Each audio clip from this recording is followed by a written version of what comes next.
They called her mad. They called her a fool, a desperate woman who had lost everything, her husband, her lands, her hope. But when Lady Eleanor knelt before the enemy soldier, chained in her dungeon, tears streaming down her face as she placed her infant daughter in his scarred hands, she whispered words that would change the fate of kingdoms. "Please, save her. You're the only one who can." The prisoner looked at her with eyes that had seen too much death, too much war. His armor was gone, his weapons taken, his pride stripped away.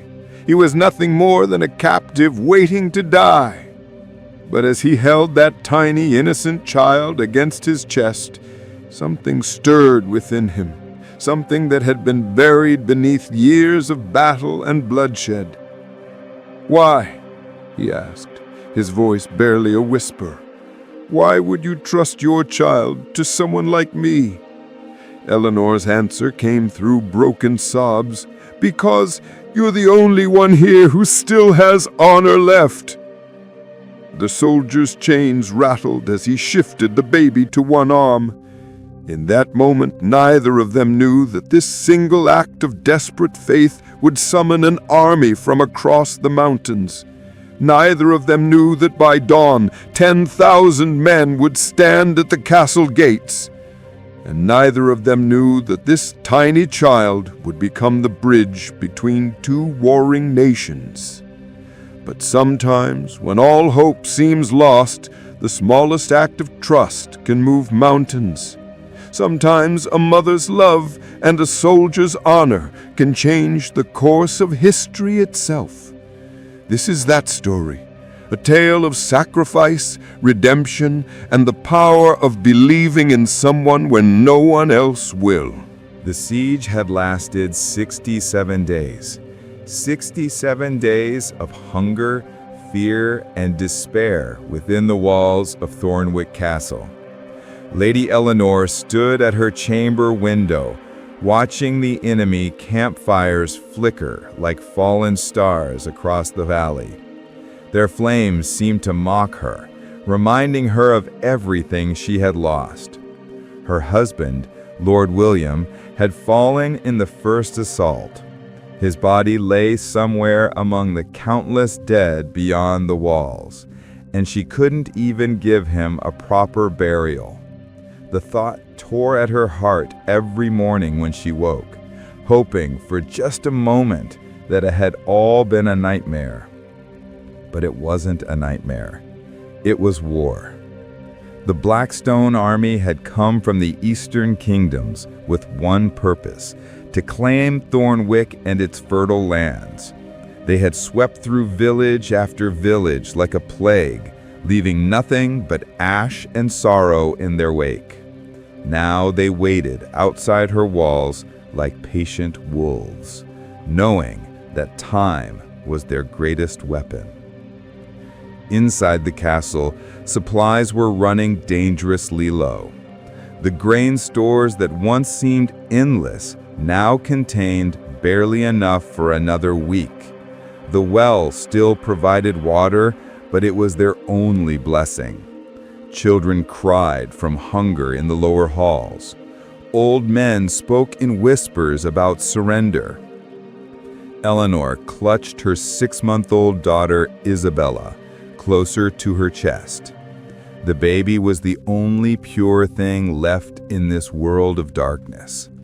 Her tiny fingers grasped at the air, innocent of the horror surrounding them. How could Eleanor tell her that they might not live to see another month? "My lady," came a voice from behind her. She turned to see Sir Marcus, her captain of the guard, standing in the doorway. His face was gaunt from the siege, his once bright armor now dented and stained. "We've captured one of theirs." Eleanor's heart skipped. "A prisoner?" "Yes, my lady. He was scouting our eastern wall alone. My men brought him down with arrows, but he still fights like a demon.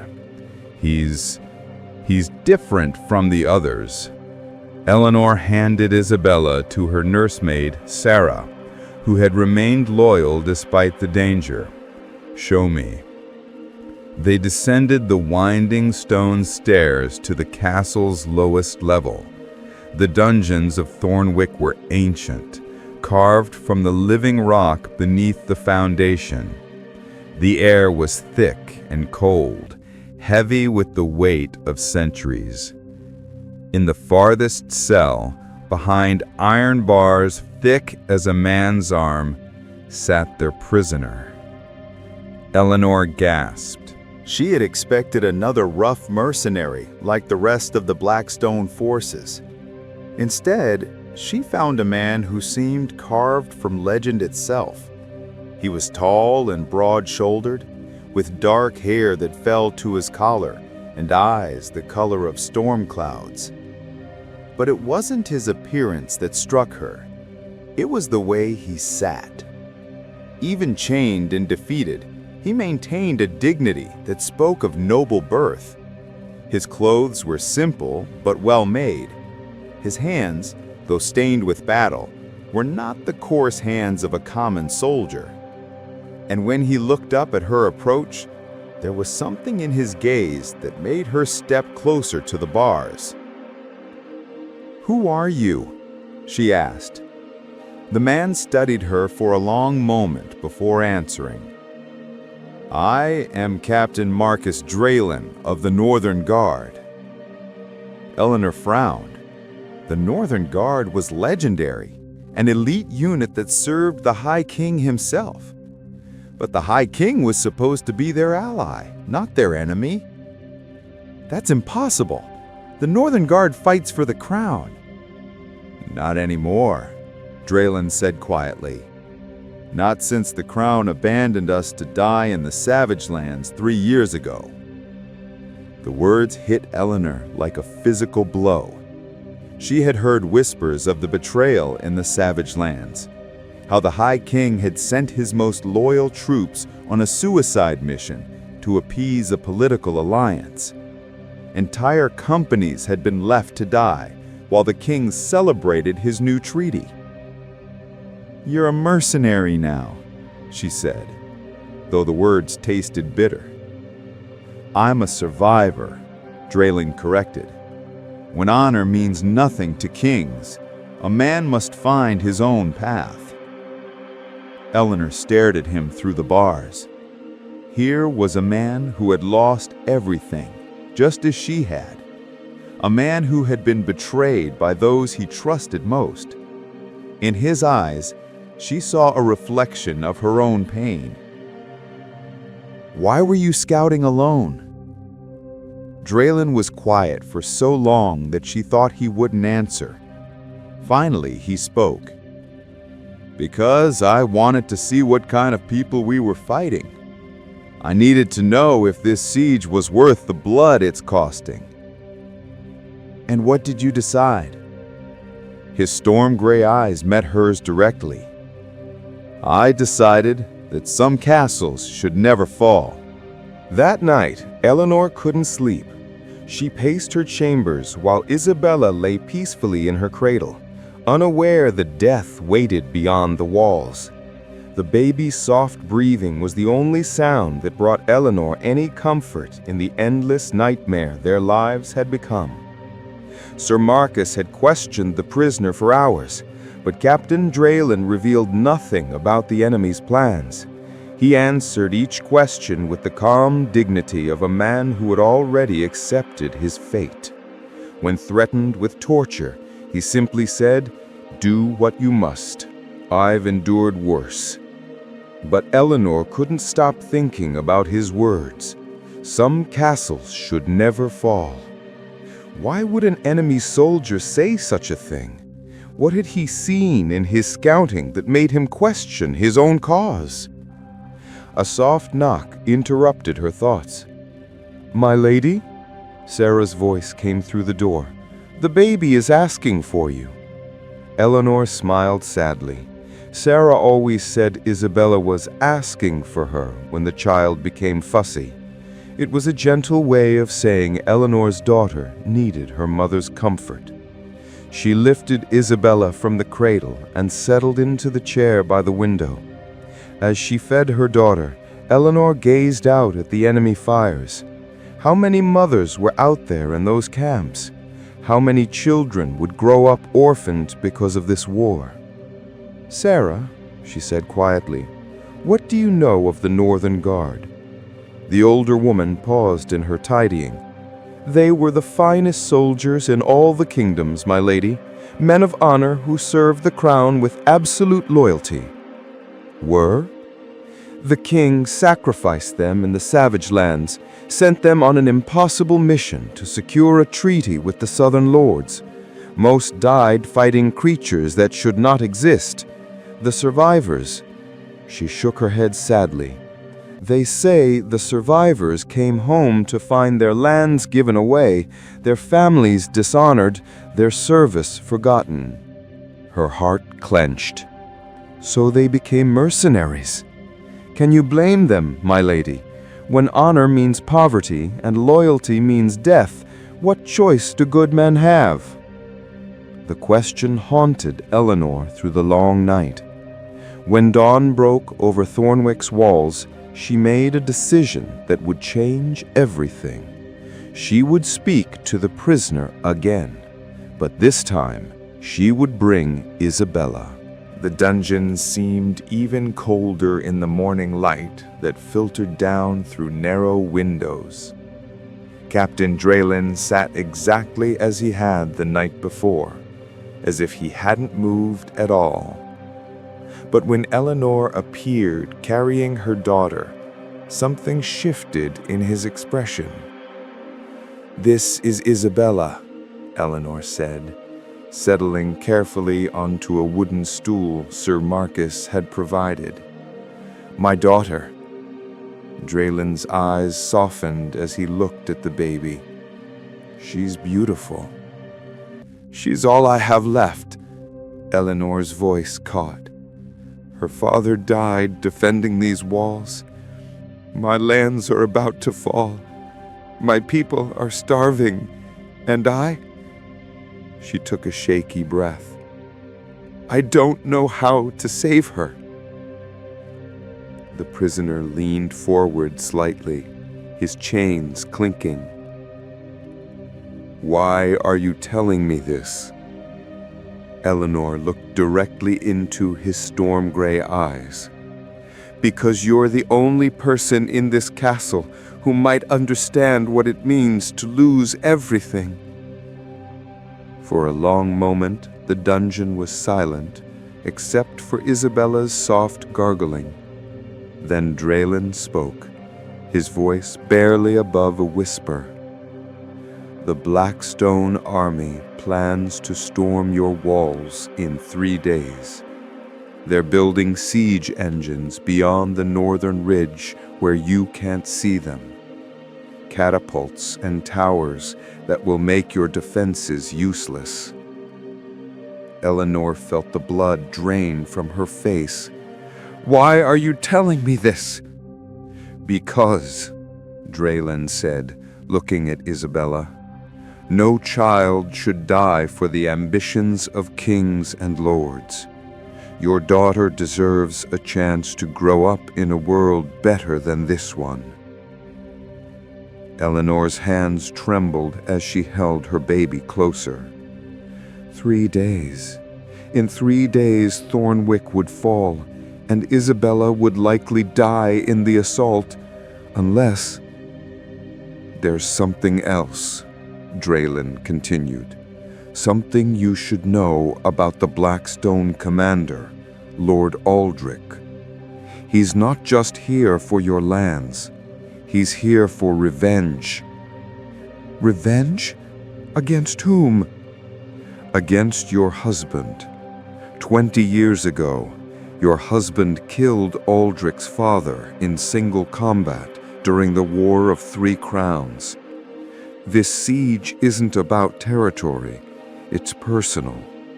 Aldrich won't just take your castle, he'll destroy everything connected to your family line."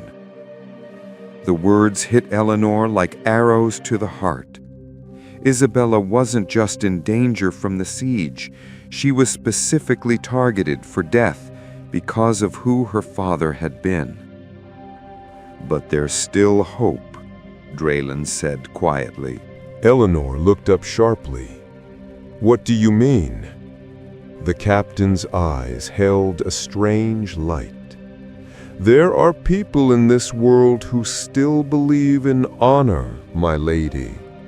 People who would move heaven and earth to protect an innocent child. Sometimes, all they need is a reason to remember who they used to be." Eleanor stared at him, her heart pounding. "I don't understand." Draylen was quiet for a long moment. Then he said something that would echo in Eleanor's mind for the rest of her life. "Trust, my lady, is the most powerful weapon in any war. Sometimes placing your faith in the right person can summon armies." But what did he mean? And why did she suddenly feel like he was asking her to make an impossible choice? Eleanor spent the rest of that day in agonizing thought. Every time she looked at Isabella's innocent face, she heard Draylen's words echoing in her mind. Trust is the most powerful weapon in any war. But how could she trust an enemy soldier? How could she place her daughter's life in the hands of someone who had come to destroy everything she held dear? That evening, as the sun set behind the enemy campfires, Eleanor made her way to the castle's highest tower. This was where she had spent countless nights with William, planning for their future, dreaming of the life they would build together. Now those dreams lay buried with her husband in the blood-soaked earth beyond the walls. From this height, she could see the full scope of the Blackstone army. Thousands of men spread across the valley like a dark tide. Their fires stretched to the horizon, a constellation of destruction waiting to consume her world.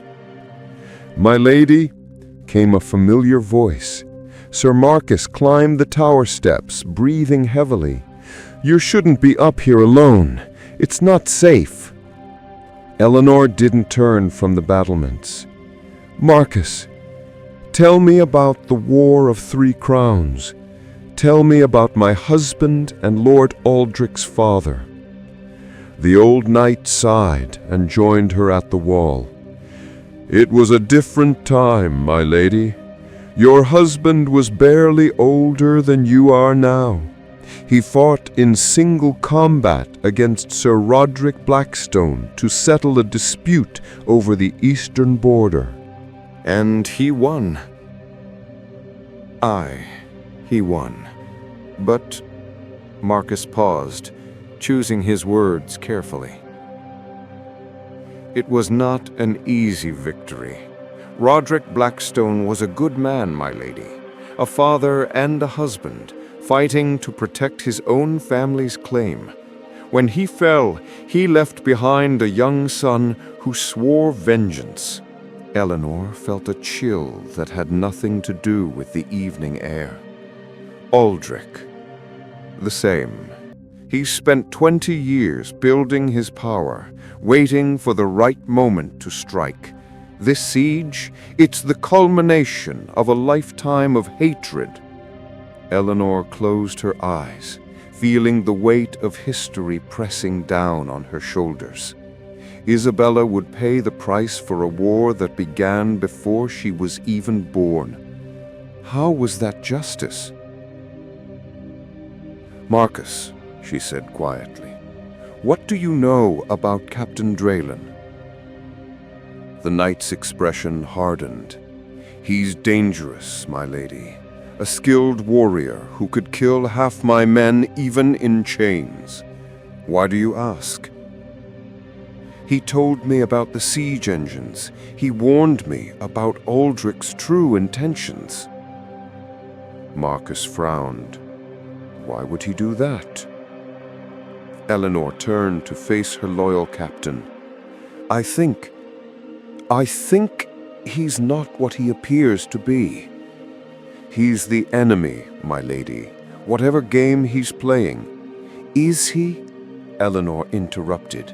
Or is he just another person caught in a war that should never have been? Marcus stared at her with growing alarm. My lady, what are you thinking? Eleanor looked back toward the enemy fires, her mind racing. Draylen had said that trust could summon armies. But what armies? The High King had abandoned them. Their allies were too far away to help. They were alone, surrounded, doomed. Unless... The Northern Guard, she whispered. My lady? Eleanor's heart began to pound as the pieces fell into place. Marcus, what happened to the survivors of the Northern Guard after the betrayal in the Savage Lands? They scattered, my lady. Some became mercenaries, others hermits. A few joined foreign armies. Why? But they were brothers in arms, weren't they? Men who fought and bled together, who had shared the bond that only soldiers can understand. Marcus nodded slowly. The strongest brotherhood in all the kingdoms, it was said. They would have died for each other without question. Eleanor felt something stir in her chest, not hope exactly, but something close to it. And if one of them were in mortal danger, if one of them called for help, understanding dawned in Marcus's eyes. They would come. God help us, my lady, they would come running. Eleanor nodded, her decision crystallizing. But they would need a reason to believe. They would need proof that their brother was worth saving. What are you planning? Eleanor looked down at the courtyard far below, where torchlight flickered off the dungeon entrance. Something that William would have called madness, something that might be our only hope. She turned to leave, then paused. Marcus, gather every bit of food we have left, every scrap of bread, every drop of milk, every piece of cloth suitable for swaddling. My lady, I don't understand. You will, and God willing, so will the world. As Eleanor descended the tower steps, she felt the weight of destiny settling around her shoulders. In a few hours, she would do something that went against every instinct, every warning, every rational thought in her head. She would place her daughter's life in the hands of an enemy soldier and trust that honor still existed in a world gone mad with war. But first, she needed to understand exactly what kind of man Captain Marcus Draylen truly was. Eleanor returned to the dungeons near midnight, when most of the castle slept fitfully in their beds. She carried Isabella in one arm and a small bundle in the other. The baby was fussy, sensing her mother's tension, but her hands remained steady. Captain Draylen looked up as she approached, surprise flickering across his features. It's late for a social call, my lady. Eleanor set the bundle on the ground and settled onto her stool. I need to know something about you, Captain. Something important. I'm hardly in a position to refuse questions. Eleanor unwrapped the bundle, revealing a simple meal: bread, cheese, and a cup of watered wine. Not much, but in a besieged castle, it represented precious resources. She pushed the food through the bars. Draylen stared at the meal, but didn't reach for it. Why? Because I want to see what you do with it. I don't understand. Eleanor shifted Isabella to her other arm. You haven't eaten in 2 days. You're chained in a dungeon, awaiting execution. Most men in your position would devour that food without a second thought. Draylen's eyes narrowed. Most men aren't being tested by a lady who holds their life in her hands. You think this is a test, isn't it? Eleanor smiled sadly. Everything is a test, Captain. The question is whether we rise to meet them or let them break us. For a long moment, they stared at each other through the iron bars. Then Draylen reached for the bread. But instead of eating it, he broke it into small pieces, setting most aside and taking only a single bite. "The cheese?" Eleanor asked. He divided it as well, eating perhaps a third and saving the rest. The wine he barely touched, taking only enough to wet his lips. "Why?" Eleanor asked. "Because tomorrow you'll bring me food again, if you're able. And the day after that. If I eat everything now, I'll be stronger today, but weaker later. A soldier learns to think beyond the moment." Eleanor felt something shift in her chest. "And if tomorrow never comes? If I can't bring food again?" Draylen met her gaze steadily. "Then at least I'll die knowing I didn't take more than I needed when others were going hungry." The words hung in the cold air between them. Eleanor found herself studying this man with new eyes. Here was someone who, even facing death, still thought of others before himself. How many people in her own castle would have made the same choice? "Tell me about your men," she said quietly. Draylen's expression softened. "My men? The Northern Guard? The brothers you served with?" For the first time since his capture, real emotion crossed the captain's face. They are the finest soldiers I've ever known. Men who would charge hell's gates if their brothers were inside. Where are they now? Draylen was quiet for so long that Eleanor thought he wouldn't answer. When he finally spoke, his voice was heavy with old pain. "Scattered to the winds. Some hired themselves to merchants as caravan guards. Others joined foreign armies where their skills were valued. A few..." He paused. "A few didn't survive the betrayal. Not the battle itself, but what came after. When you lose everything that gave your life meaning, it's hard to find a reason to keep breathing." Eleanor felt tears prick her eyes. But some survived? Some survived. And if one of them were in danger? Real danger? Draylen looked at her sharply. They would come. Distance wouldn't matter. Odds wouldn't matter. If a brother of the Northern Guard called for aid, they would answer. Even for someone who had fallen so far? Someone who had become a mercenary, fighting for coin instead of honor? Draylen's chains clinked as he shifted position. "My lady, what are you really asking?" Eleanor took a deep breath. "I'm asking if you believe that honor can be redeemed. I'm asking if a man can find his way back to who he used to be." "Why does it matter?"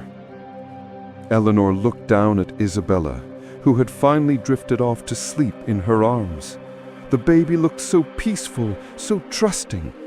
How could Eleanor explain that this conversation might determine whether her daughter lived or died? "Because," she said finally, I'm about to make a choice that will either save my daughter or doom us all. And I need to know if I'm placing my trust in the right person." Draylen stared at her, and for a moment Eleanor saw past the prisoner, past the mercenary, past the fallen soldier. She saw honor, buried but not destroyed. "What choice?" he asked quietly. Eleanor stood, still holding Isabella. "In the morning, Captain, I am going to give you something more precious than all the gold in all the kingdoms. I am going to give you my daughter." Draylen's eyes widened. "My lady, not to keep," Eleanor continued quickly, "but to carry, to protect, to take from this place before it falls. You want me to escape with your child?" "I want you to save her," Eleanor said simply, "because you're the only one who can." The dungeon fell silent except for the distant sound of wind through the castle's ancient stones.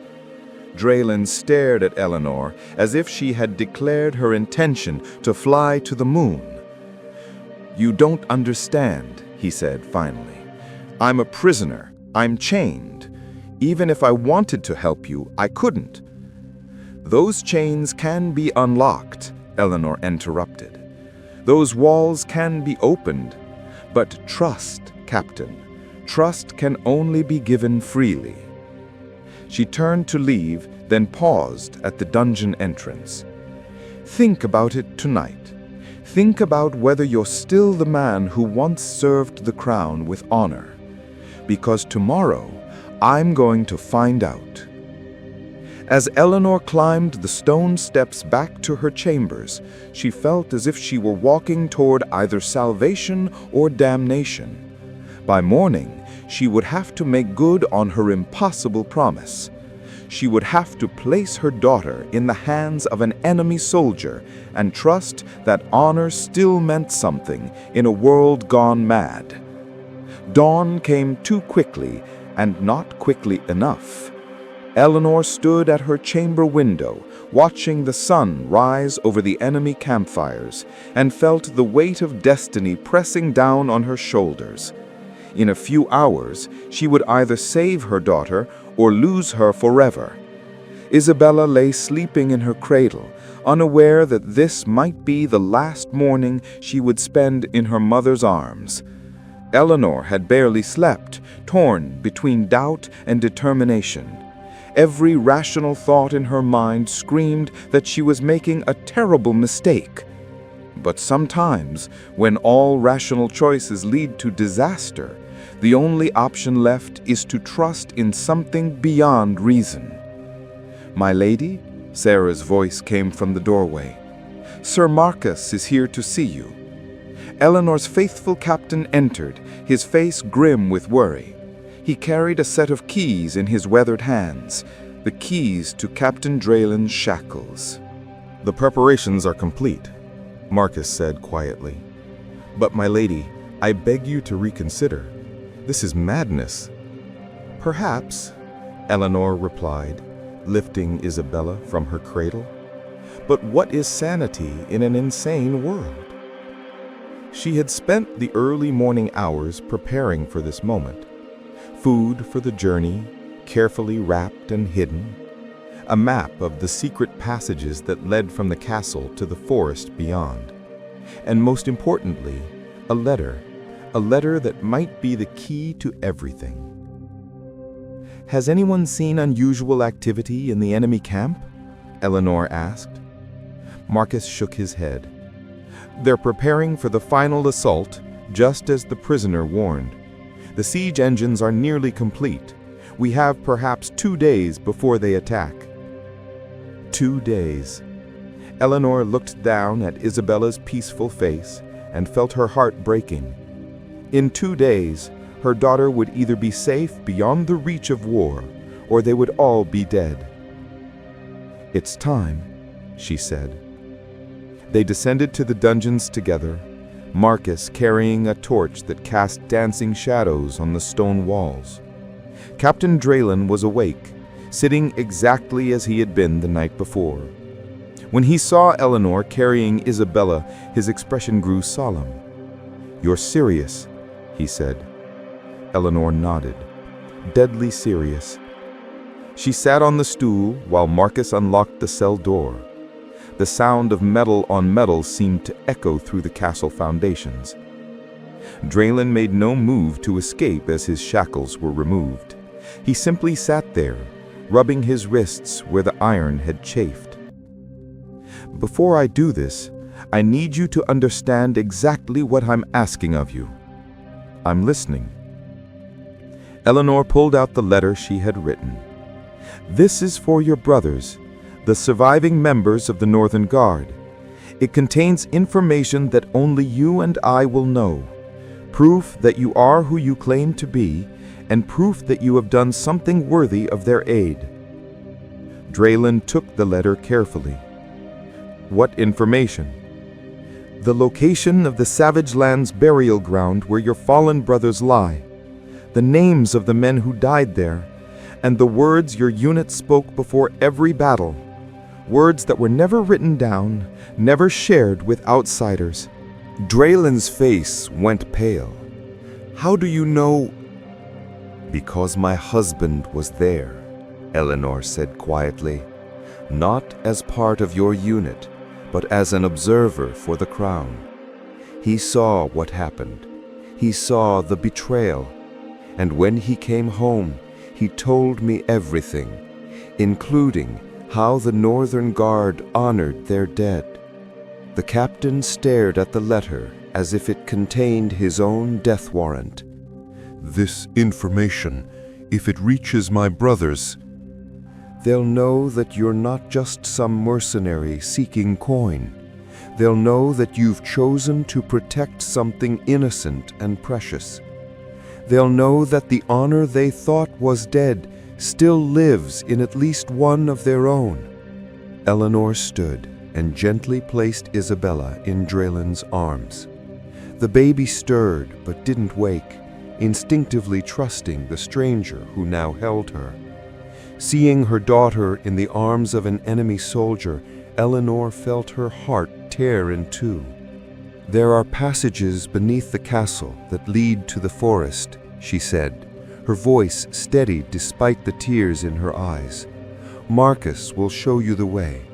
You have food for 3 days and a map to the nearest safe town." "And then?" Draylen asked, looking down at Isabella with something close to wonder. "Then you find your brothers.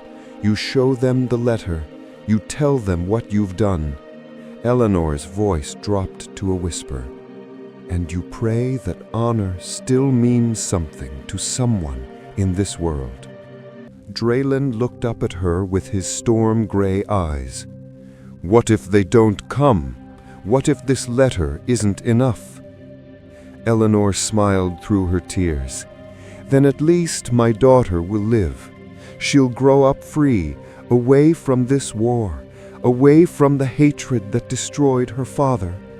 And maybe someday she'll make the world better than we left it."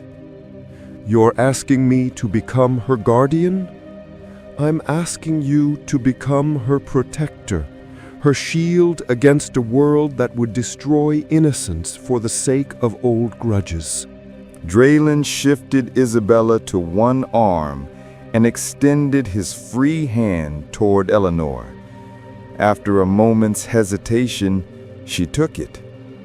His grip was strong, calloused from years of sword work, but surprisingly gentle.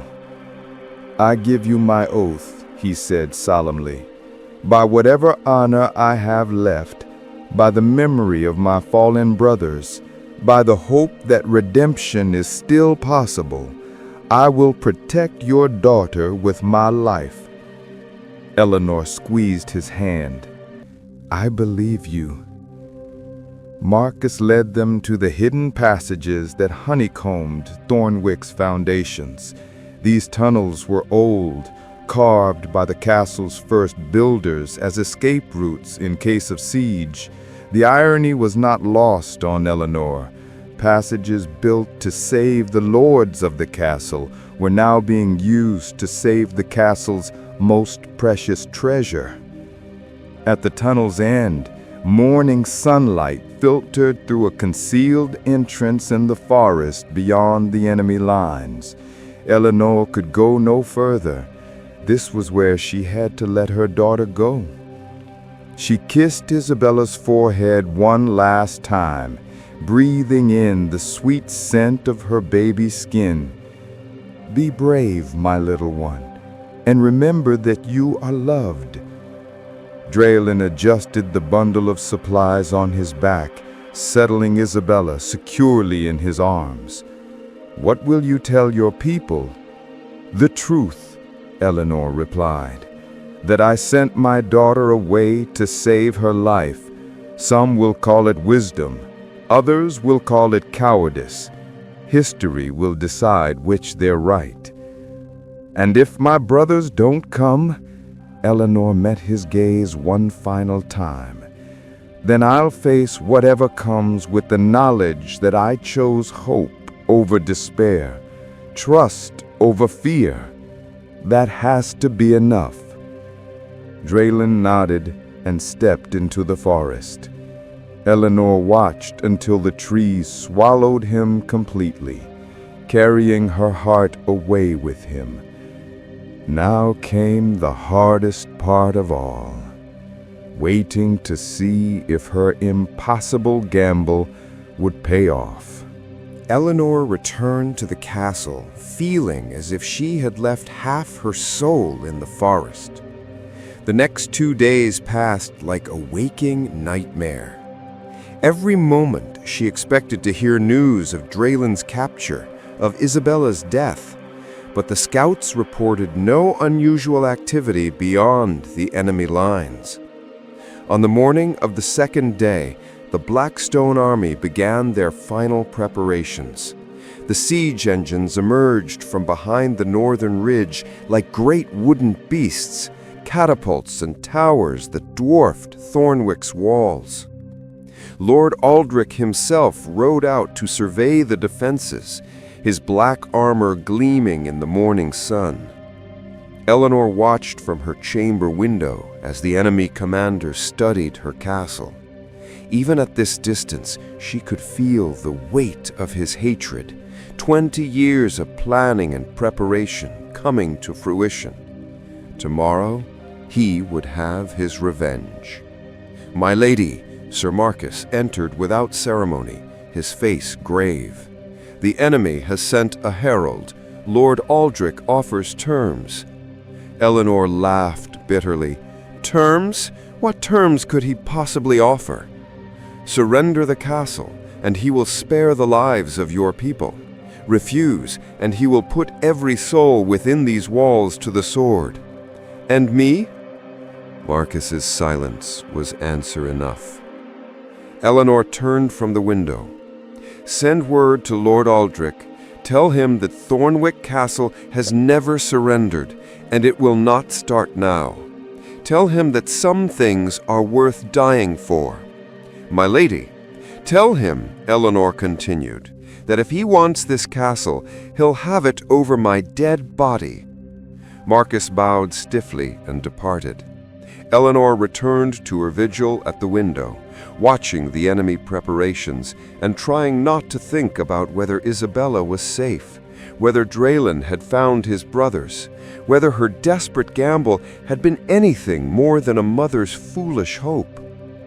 That evening, as the sun set behind the enemy campfires, Eleanor made her way to the castle's great hall.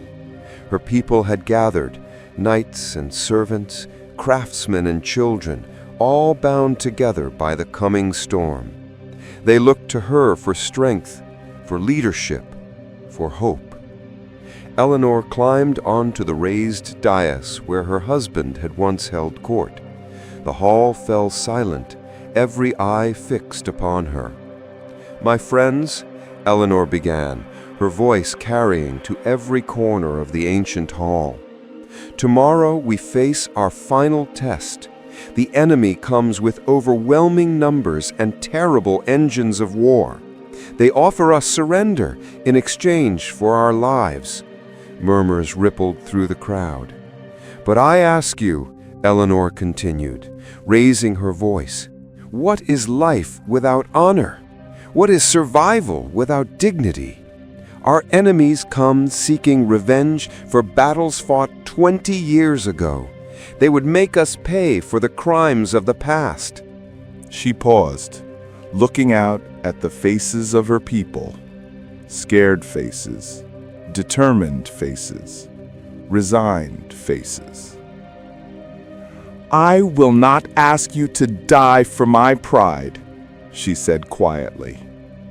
"Any who wish to leave may do so. Open the gates, lay down your arms, and Lord Aldrich may show you mercy." The hall remained silent. "But for those who stay," Eleanor's voice grew stronger, "know that you fight for something greater than any one castle or any one family. You fight for the idea that some things cannot be bought, cannot be threatened, cannot be broken. You fight for honor itself." Old Tom, the castle's blacksmith, stepped forward. "My lady, where do you want us?" One by one, every person in the hall stepped forward. Knights and serving girls, stable boys, and elderly cooks, all pledging themselves to the hopeless defense of Thornwick Castle.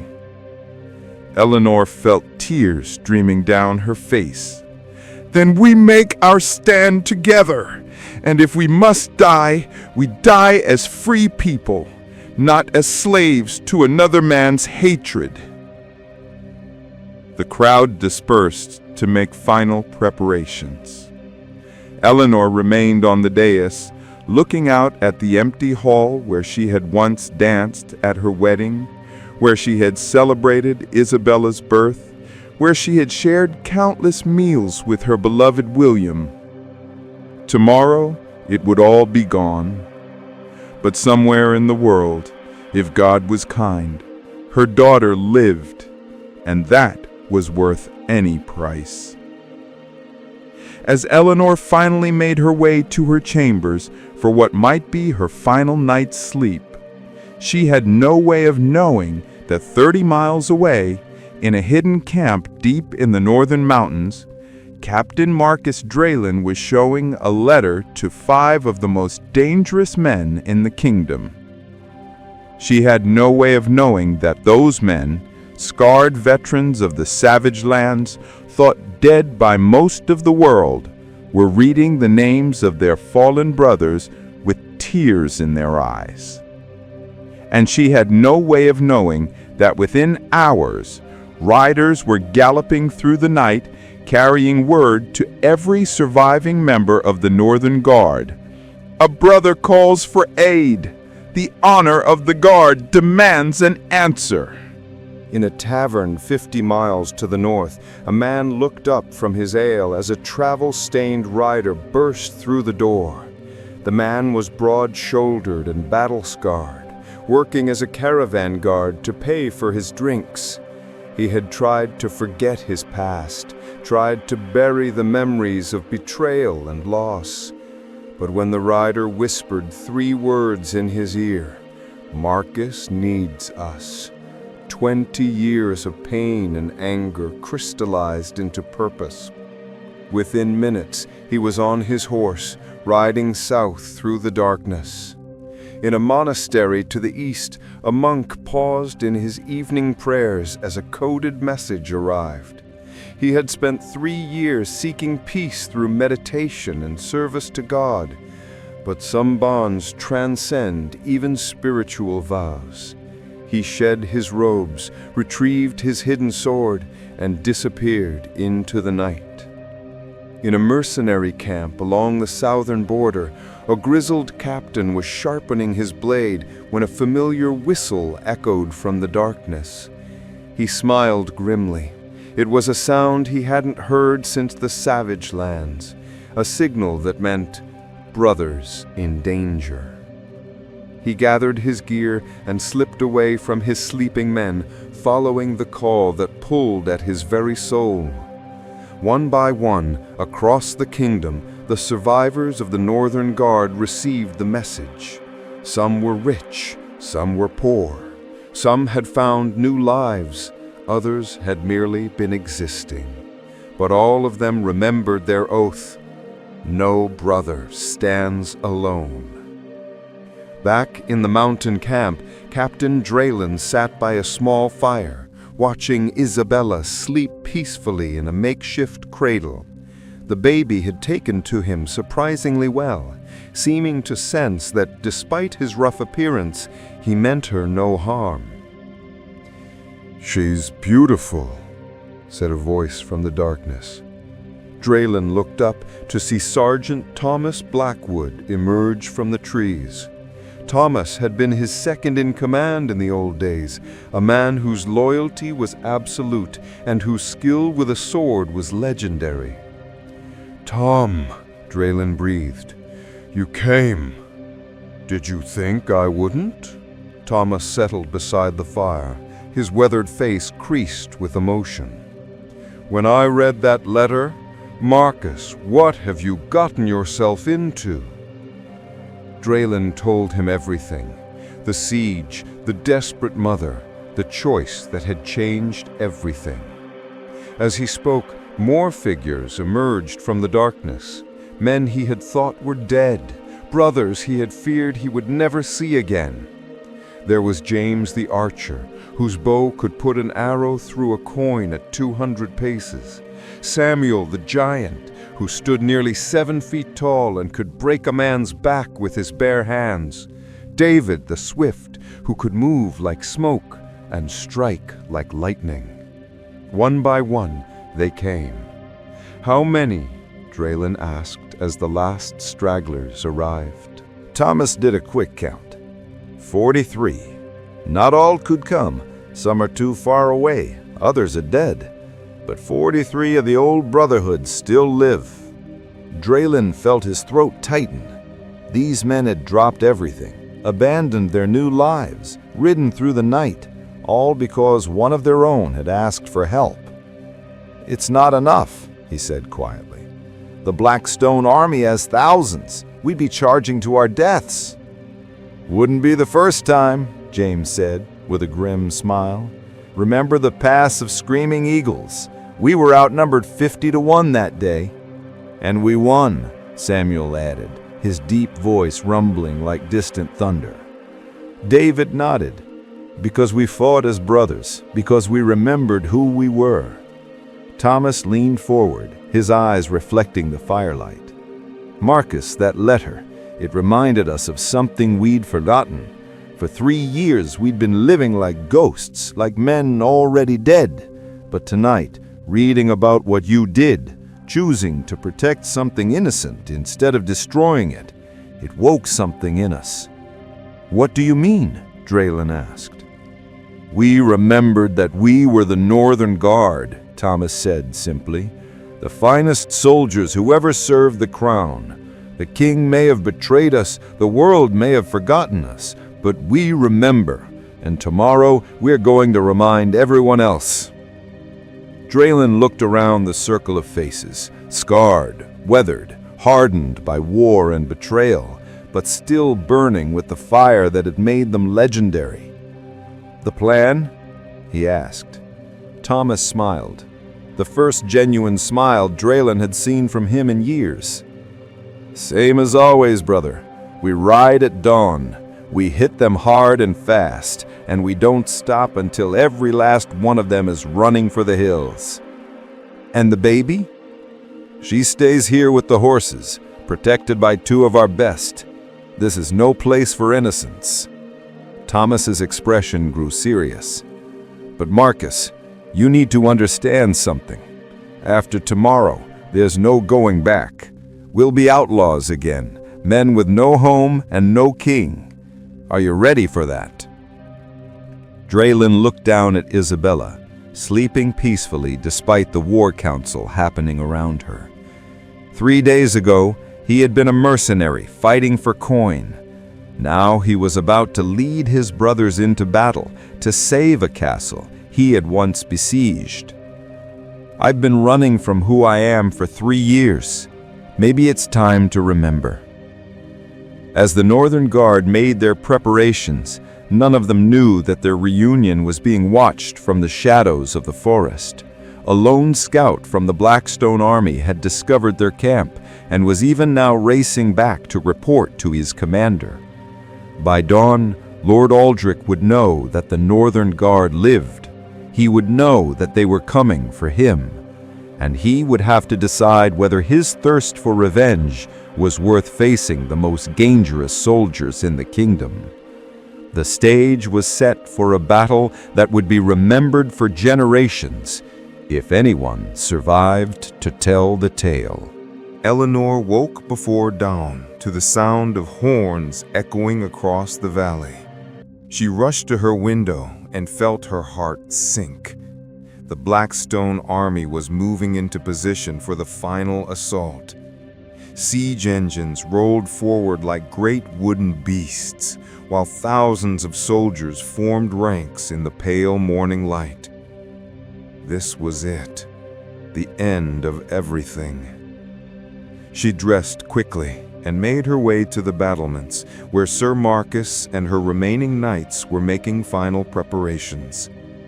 The sight that greeted her was both inspiring and heartbreaking. Barely 200 defenders against an army of thousands. "My lady," Marcus said grimly, "they'll begin the bombardment within the hour. Once those catapults start, our walls won't hold long."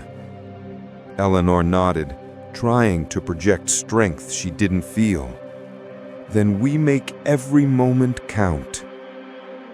Down in the valley, Lord Aldrich rode among his troops, his black armor gleaming like a beetle shell.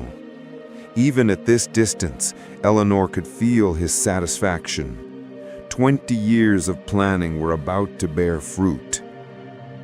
"Signal flags, my lady!" called one of the watchers. "The enemy is—" "Wait!" The man lowered his spyglass, frowning. "Something's wrong." Eleanor grabbed the spyglass and trained it on the Blackstone camp. What she saw made no sense.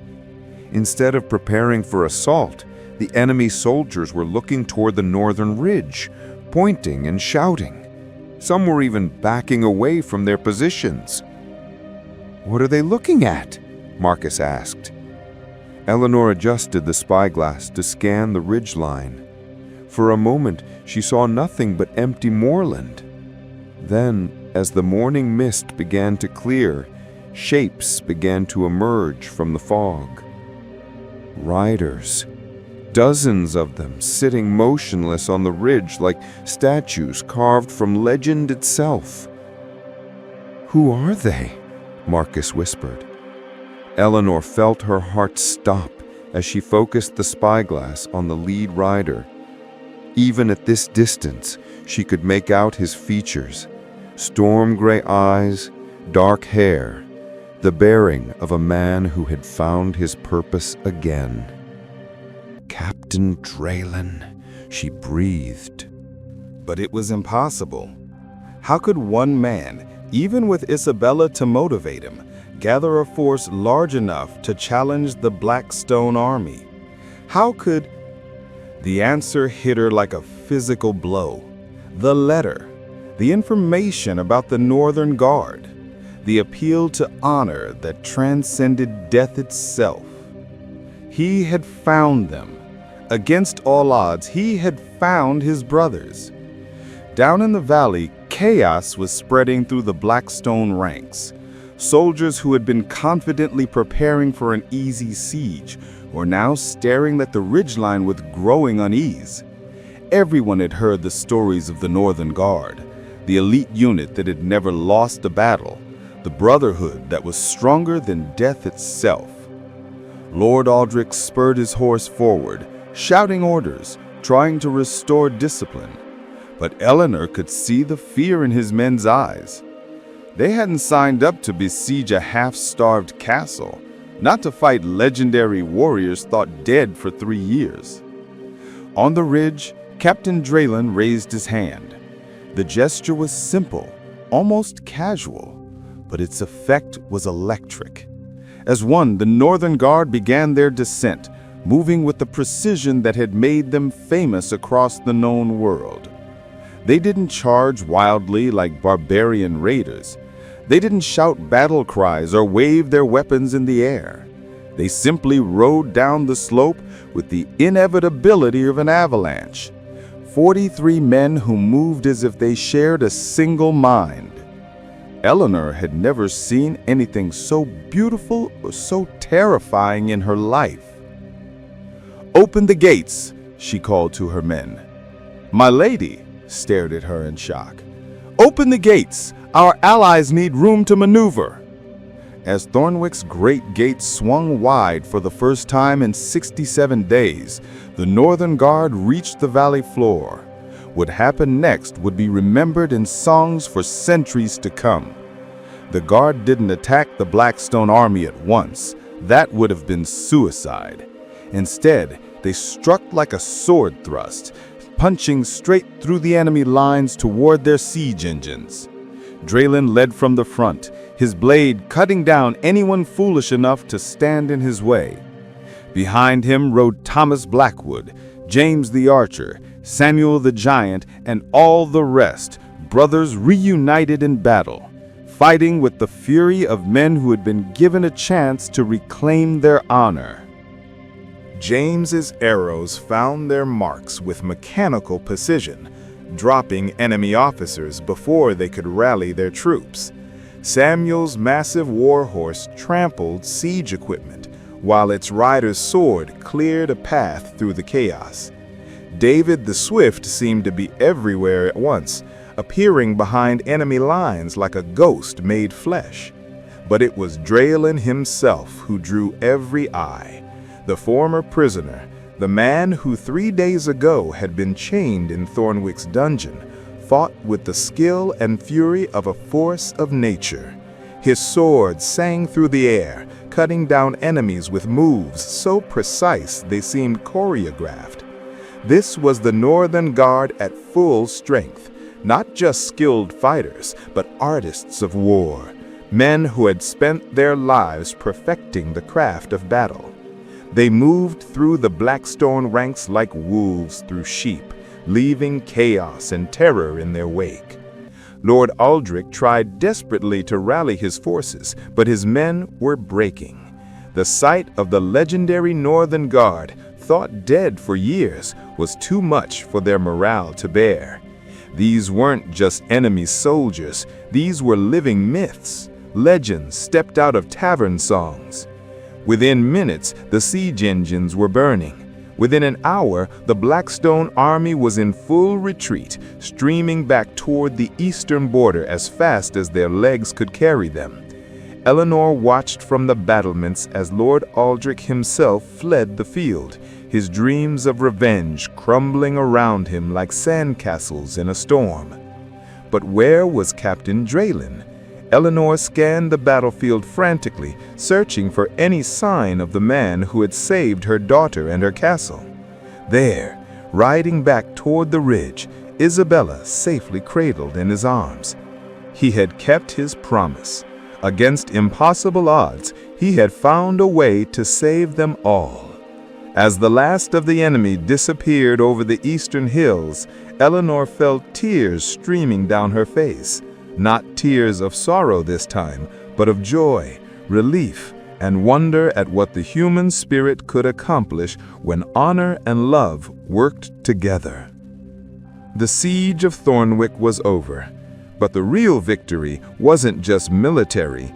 It was proof that in a world grown dark with war and betrayal, there were still people willing to risk everything for something greater than themselves. The battlefield fell silent as the last enemy soldiers disappeared beyond the eastern hills. Eleanor stood on Thornwick's battlements, hardly daring to believe what she had witnessed. The Blackstone army, thousands strong, equipped with siege engines and years of planning, had been routed by fewer than 50 men. But at what cost? Eleanor's joy turned to concern as she saw the Northern Guard regrouping on the ridge. Even from a distance, she could tell they had paid a heavy price for their victory. Several riders were missing, and others slumped in their saddles, clearly wounded. "Open the gates," she commanded. "All of them! These men are our honored guests." Sir Marcus nodded and rushed to carry out her orders. Within minutes, Thornwick's courtyard was filled with the survivors of the legendary Northern Guard, men whose names had passed into legend, now standing in flesh and blood before her. Eleanor descended from the battlements, her heart pounding as she searched the faces for one in particular. There, near the back of the group, cradling a familiar bundle in his arms, Captain Marcus Draylen. He looked up as she approached, and Eleanor saw exhaustion in his storm-gray eyes, but also something else. Peace, perhaps, or redemption. "My lady," he said formally, then his voice softened. "Your daughter is safe." Eleanor reached out with trembling hands as Draylen carefully transferred Isabella to her arms. The baby was awake, looking around with curious eyes, completely unaware that she had just witnessed one of the greatest battles in the kingdom's history. "Thank you," she whispered, then louder. "Thank you all!" Sergeant Thomas Blackwood stepped forward, removing his helm to reveal a face marked by both battle and years. "My lady, it is we who should thank you." Eleanor looked at him in confusion. "Thank me? For what?"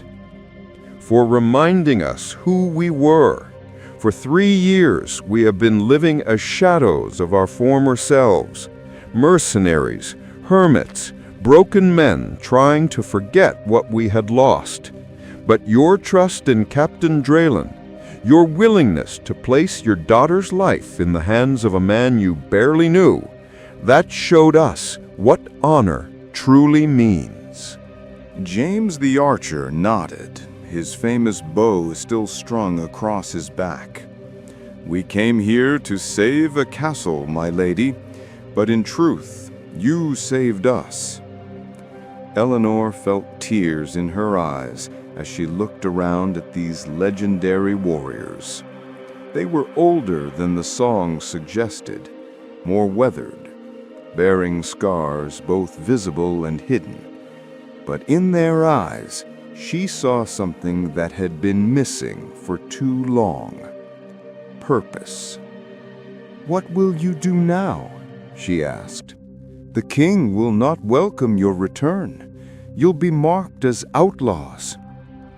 Samuel the giant, his massive frame making even the castle courtyard seem small, spoke in his rumbling voice.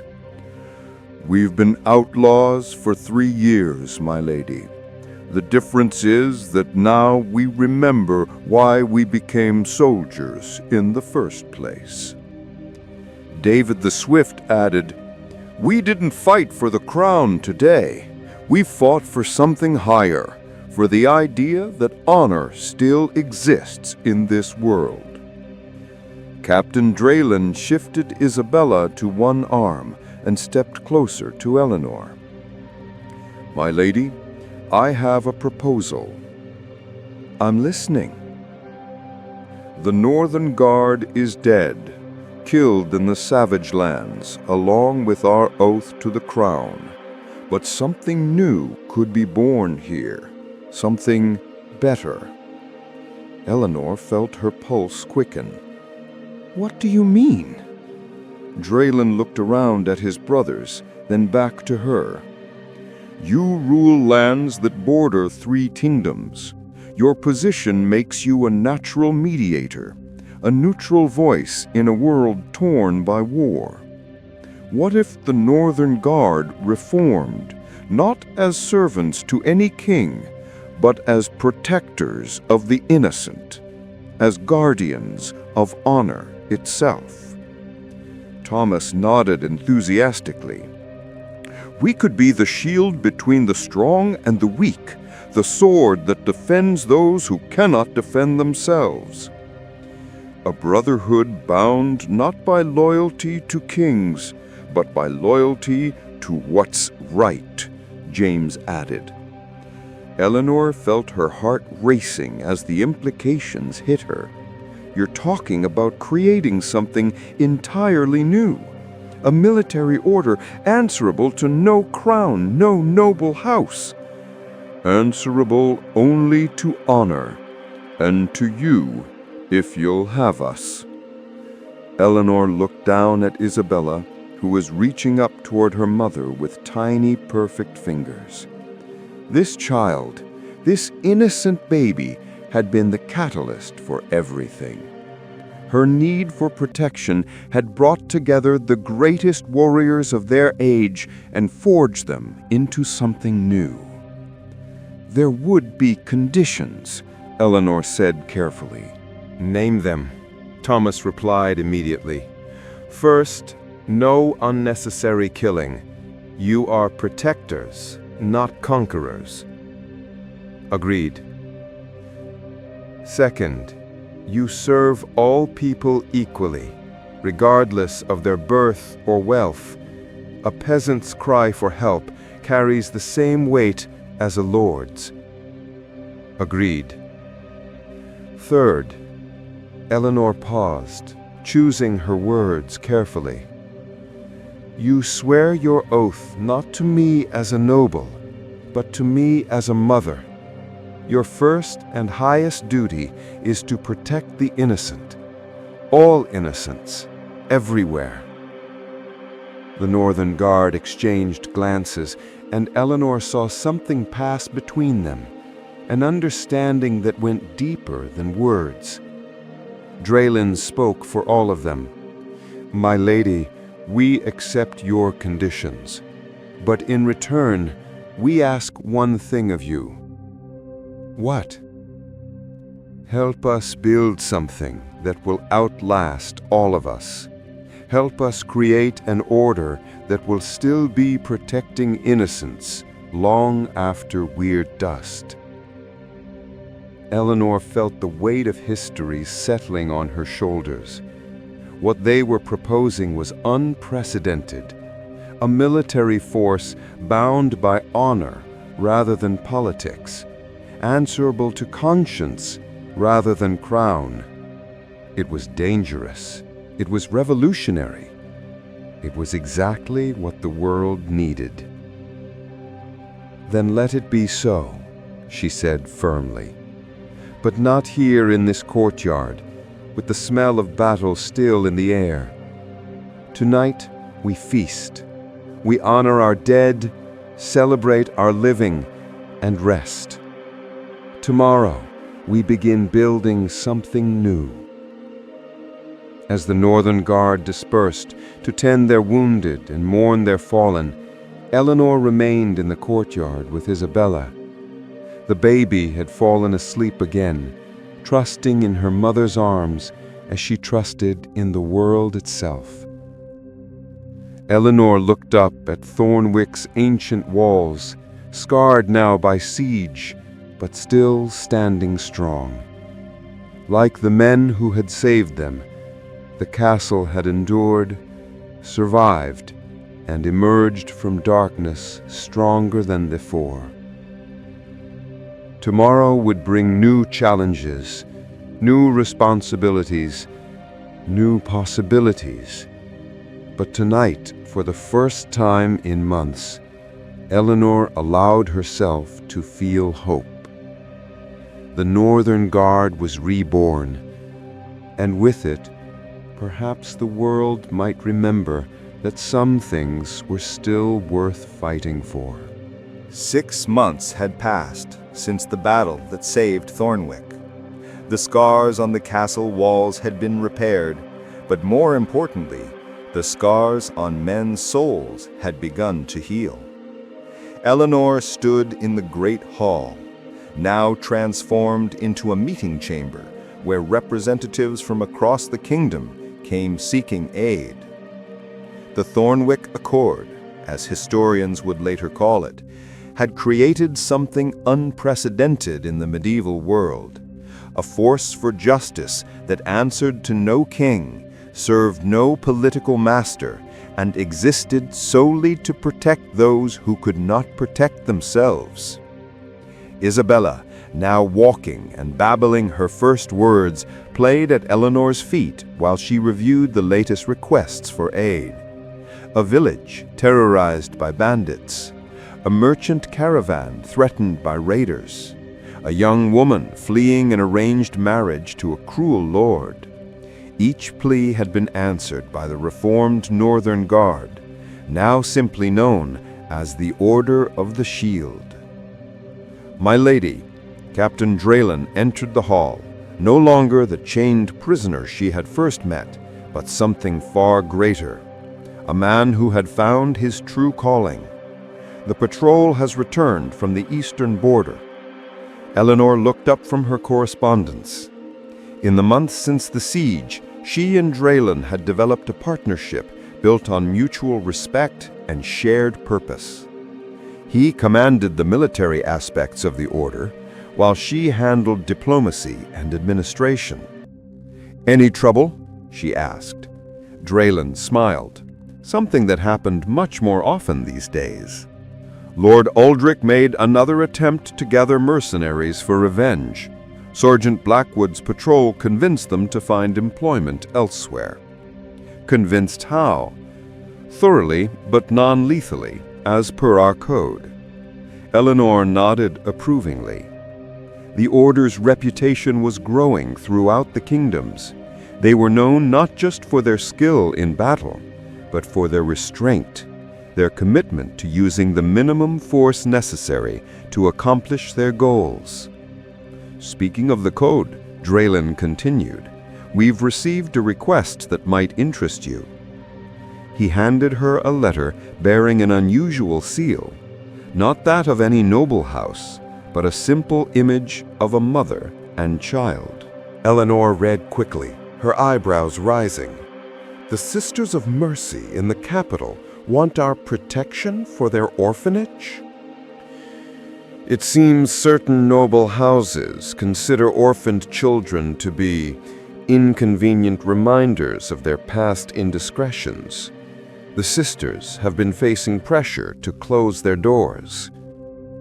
Eleanor felt a familiar fire kindle in her chest. "Isabella," she called to her daughter, who looked up from her toys with bright, curious eyes, "would you like to take a journey to the capital?" The baby clapped her hands enthusiastically, though she had no idea what her mother was planning. "My lady," Draylen said carefully, "the capital is dangerous for us. The Northern Guard still considers them traitors. Then it's time we reminded him that some things transcend politics," Eleanor replied firmly. "Gather the men, Marcus. We're going to the capital." 3 weeks later, the sight of the Order of the Shield riding through the capital streets drew crowds like nothing in recent memory. The reformed Northern Guard, thought dead for years, had returned not as conquering heroes or bitter enemies, but something entirely new, protectors of the innocent. Eleanor rode at their head, Isabella secure in a specially designed saddle, while Captain Draylen and his 40 remaining brothers formed an honor guard that drew gasps of recognition from old soldiers in the crowd. They stopped before the Sanctuary of Mercy, where Sister Catherine, a woman whose faith had never wavered despite years of adversity, waited with tears in her eyes. "You came," she whispered as Eleanor dismounted. "We gave our word," Eleanor replied simply. "Your children will be safe." The confrontation came 3 days later. Lord Regent Aldous, a man whose wealth came from carefully forgotten sins, arrived with a company of royal guards to close the orphanage permanently. He found his way blocked by 43 of the most dangerous men in the kingdom, standing silent and immovable before the sanctuary's gates. "By order of the crown, you will disperse," Aldous demanded. "By what authority?" Captain Draylen stepped forward, his storm-gray eyes calm but implacable. "By the authority of the king."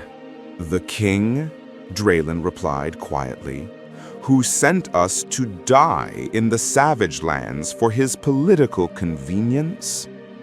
That authority died the day he abandoned his most loyal servants." Eleanor moved to stand beside Draylen, Isabella in her arms. The sight of mother and child seemed to give the crowd pause. "Lord Aldous," Eleanor said, her voice carrying clearly in the morning air, "these children have committed no crime except being born inconvenient to your comfort. They deserve protection, not persecution." "You have no standing here, Lady Eleanor. This is crown business." "Then make it my business," Eleanor replied, then raised her voice so the gathering crowd could hear. "I, Lady Eleanor of Thornwick, hereby petition the crown for the right of sanctuary for these children, and I call upon any person of honor to stand witness." What happened next would be spoken of for generations. From the crowd came a voice, "I stand witness," an old soldier recognizing the Northern Guard's colors. Then another, "I stand witness," a merchant who remembered when honor meant something. One by one, hundreds of voices joined the chorus until the entire square rang with the words, "I stand witness." Lord Aldous looked around at the sea of faces, all turned toward him with expectant eyes, and realized that he had lost before the battle had even begun. Public sentiment, the most powerful force in any kingdom, had turned against him. He withdrew his guards, muttering threats and curses, but the damage was done. The Order of the Shield had achieved their greatest victory not through sword and steel, but through the simple act of standing for what was right. That night, as Eleanor tucked Isabella into bed in their rooms at the sanctuary, she reflected on how far they had all come. A desperate mother's trust in an enemy soldier had grown into something that was changing the very nature of power in their world. "Mama," Isabella said, her first clear word, and Eleanor's heart swelled with love and hope. "Yes, my darling, Mama's here, and she always will be." Outside their window, the lights of the capital twinkled like earthbound stars. But Eleanor knew that the brightest light of all was the hope they had kindled, the proof that honor could triumph over politics, that love could overcome hatred, and that sometimes the smallest act of trust could change the world. 20 years later, Eleanor stood once again on the battlements of Thornwick Castle. But this time, she was not looking out at an enemy army. Instead, she watched with pride as her daughter, now Lady Isabella, commander of the Order of the Shield, led a group of young knights in their final training exercises. The Order had grown from 43 desperate men into an organization that spanned kingdoms. Their fortress monasteries dotted the map, each one a beacon of hope for the oppressed and defenseless. The simple code Eleanor had established, protect the innocent, serve all equally, use minimum force necessary, had become the foundation for a new kind of chivalry. Isabella had grown into a remarkable woman, combining her mother's diplomatic wisdom with her adoptive father's military genius. For Marcus Draylen had indeed become a father to her in every way that mattered, teaching her swordplay and strategy, while Eleanor taught her statecraft and compassion. "Grandmother Eleanor," came a young voice from the courtyard below. Eleanor smiled as she saw her grandson, Isabella's son, racing across the cobblestones toward the castle. At 8 years old, he already showed signs of the character that ran in their family: fierce loyalty, protective instincts, and an innate sense of justice. "Slow down, Thomas," called Isabella, following at a more dignified pace. "Remember, a knight moves with purpose, not haste." Eleanor chuckled. Isabella had named her son after Sergeant Thomas Blackwood, who had died 5 years earlier defending a village from raiders. It was a fitting tribute to a man who spent his final years redeeming his early failures. "Tell me the story again," young Thomas demanded as he reached his grandmother. "About the night you gave mother to the enemy soldier." Eleanor settled into a chair, her grandson climbing onto her lap with the easy familiarity of childhood. This story had become legend within the order, told and retold until it took on almost mythic proportions. "It was the darkest hour," Eleanor began, as she had countless times before. The siege had lasted 67 days, and hope was dying with each sunset. As she spoke, Eleanor could see the events playing out again in her mind. The desperate choice, the leap of faith, the moment when she placed her daughter in the arms of a man she had every reason to fear. At the time, it seemed like madness. Now it seemed inevitable. "But how did you know?" Thomas asked, as he always did. "How did you know he was good?" Eleanor smiled, remembering storm-gray eyes and a man who saved food for tomorrow even when he didn't know if tomorrow would come.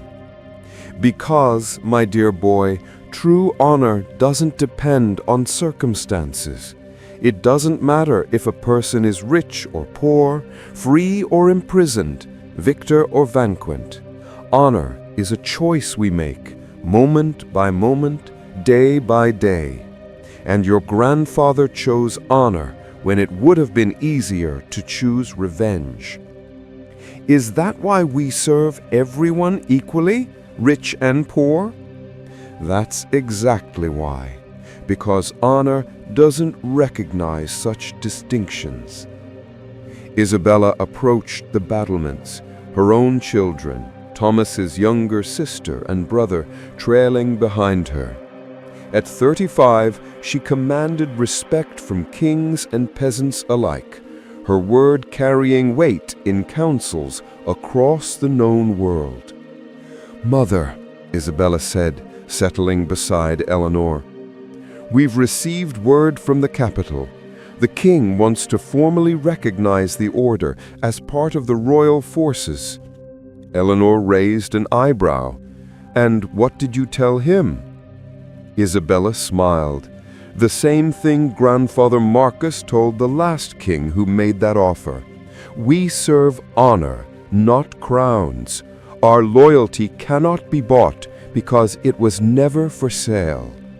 Eleanor nodded approvingly. The order had received dozens of such offers over the years, kings and lords trying to claim their services for political purposes. Each had been politely but firmly declined.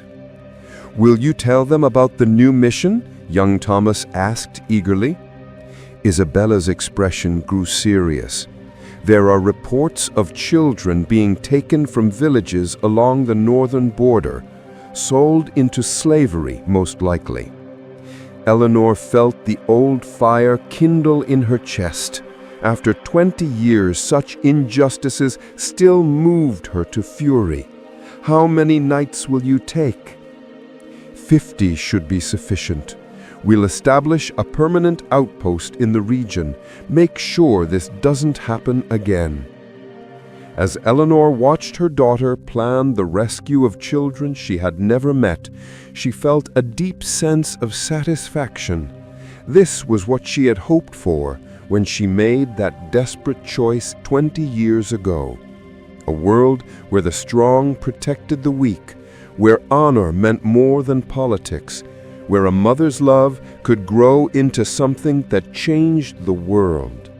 Grandmother, Thomas said quietly, do you think Grandfather Marcus is proud of us? Eleanor looked down at her grandson, then out at the courtyard where Isabella's knights were preparing for their mission. She thought of Marcus Draylen, who had died 3 years earlier defending a caravan of refugees from bandits. His last words had been, "The guard endures." "Yes, my dear boy," Eleanor said, her voice thick with emotion. "I think he's very proud indeed." As the sun set over Thornwick's ancient walls, Eleanor reflected on the strange turns her life had taken. She had begun as a desperate mother, willing to trust an enemy soldier with her daughter's life. That act of faith had grown into an organization that had saved thousands of lives, protected countless innocents, and proven that honor was not dead in a world that had forgotten its meaning. The Northern Guard had been reborn as something greater than it had ever been before, and at the heart of it all was a simple truth. Sometimes, when everything seems lost, the greatest victories come from the smallest acts of trust. Isabella's voice drew her from her reverie. "Mother, the men are ready to depart. Would you like to see them off?" Eleanor stood, her grandson's hand in hers, and made her way down to the courtyard. 50 knights of the order stood in formation, their armor bearing the simple symbol Eleanor had designed, a shield with a child's silhouette upon it. As they rode out through Thornwick's gates, Eleanor felt the same mix of pride and worry she had experienced 20 years ago when she watched Marcus Draylen disappear into the forest with Isabella in her arms. But this time, she also felt something else: certainty. The order would endure because it was built on something stronger than steel or strategy. It was built on the unshakable belief that every innocent life was worth protecting, no matter the cost. The Northern Guard was dead. Long live the Order of the Shield. In a world that often seems driven by hatred, greed, and the pursuit of power, this tale reminds us of a fundamental truth that echoes through the ages. The smallest act of trust, given in our darkest hour, can move mountains and change the course of history itself. Lady Eleanor's desperate decision to place her daughter in the hands of an enemy soldier teaches us that honor is not defined by circumstances, but by choices. Captain Draylen could have betrayed that trust, taken his freedom, and disappeared into the world. Instead, he chose to remember who he had been and who he could be again. That choice didn't just save one child, it redeemed an entire brotherhood and created a force for good that outlasted kingdoms. The true power in this story lies not in swords or strategies, but in the revolutionary idea that some things transcend politics, nationality, and personal interest.